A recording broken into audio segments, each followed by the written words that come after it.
mamuhay ng may kagalakan at kadalisayan. Pilipos 2 verse 14 to 15. Gawin ninyo ang lahat na bagay ng hindi nagrereklamo o nakipagtalo upang kayo'y walang magsabi at malinis, mga anak ng Diyos na walang kapintasan sa gitna ng isang lahing baluktot at pasaway. Sa gayon, magsisilbi kayong ilaw sa kanila tulad ng mga tala at sa kalangitan. Sa panimula, sa mundo natin ngayon, marami ang tao ang laging nagrereklamo sa trabaho at sa pamilya at maging sa social media. Minsan tayo mismo ang nahuhulog sa ganitong ugali.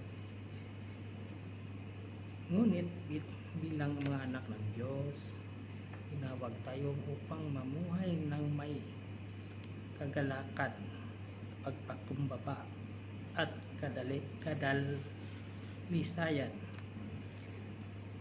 Sa talatang ito, hiniimok dayon ni Apostol Pablo na gawin ang lahat ng mga bagay ng walang reklamo o pagtatalo upang maging mabilis na walang kapintasan sa harapan ng Diyos at ang buhay na puno ng pagpapasalamat sa kadalisayan ng pagbibigay liwanag sa mundong puno ng kadiliman.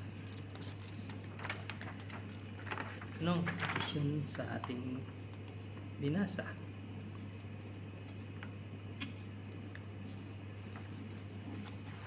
Una,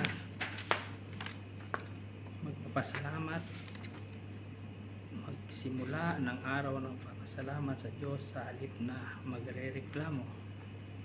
Pangalawa, pananalangin. Ipanalangin ang mga taong madalas mong hindi pakita ang mga nagmamahal ng Lord Jesus Christ sa kanila. Pangatlo, pagpapakita ng mabuting gawa. Gumawa ng mabuti ng walang hinihintay na kapalit upang mag-iwanag sa harap ng iba.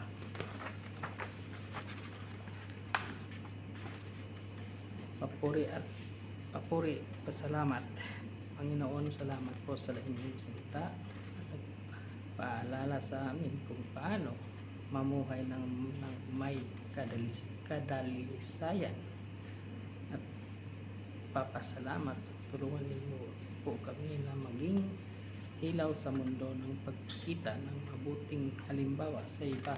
Naway makita nila